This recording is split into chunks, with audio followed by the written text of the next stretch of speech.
इंसान के अगर दीनदारी के तसव्वुर में भी अगर एतदाल ना हो तो आदमी सही रास्ते से बहुत दूर जा पड़ता है। इबादत बिलाशुबा दीन का सुतून है। इबादत से शग़फ़ खुदा से मोहब्बत की दलील है। लेकिन दीनदारी का ये तसव्वुर कि ज़िक्र व तस्बीह, इबादत और रियाज़त, सदका और खैरात, नवाफिल, तलावत ही सारा दीन है। इसके सिवा जो कुछ है सब दुनियादारी है, गलत है। और हुजूर ने भी इसकी सख्ती से नफ़ी फरमाई है।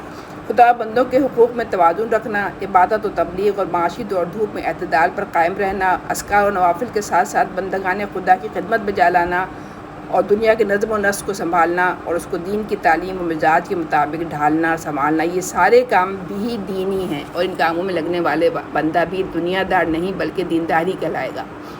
और दुनिया के मसाइल और इंसान के हुकूक़ों से बेजार होकर इबादत के गोशे आबाद करना और इत्तदाल और तवाज़ुन से हटा हुआ दीनदारी का वो तसव्वुर है जिसको इस्लाम हरगिज़ भी पसंद नहीं करता है।